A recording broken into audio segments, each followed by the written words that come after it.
Hi, this is going to be a very short video today. I'm going to show you how to test a heat pump in emergency heat mode on a NEST thermostat.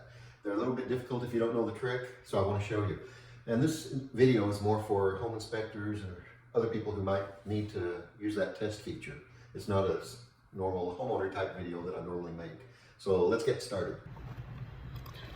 Okay, so at your thermostat, you want to go to the settings. That's on the bottom. You click it, and then you scroll over to the equipment. Once you get there, again, obviously you select that, you click it, and that will bring up this screen. And you want to click continue. And that brings up this screen which says your system. And again, you click continue. And then that brings up the equipment settings screen. And you want to scroll down to emergency heat. And you'll select that. And then that'll bring up this screen, which will allow you to turn on emergency heat. You've got two choices, turn on or leave off. Obviously, to test it, you want to turn it on. You click that, and emergency heat will run. And you allow it to run just as long as you want it to run. And do your test. And once you're finished, let's see how to turn off emergency heat.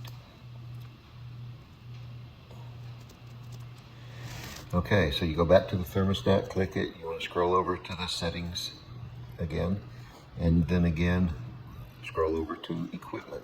And as soon as you click equipment, it will bring up the emergency heat thing and say leave on or turn off. You just want to turn it off, and then you start clicking done a couple of times, and scroll over to the final done here. And you are done. And then you can turn your AC back on or your regular heat mode. And that's all there is to running or testing emergency heat on a NEST thermostat. I really hope this has been helpful to you. I appreciate you watching. Thank you, and have a great day.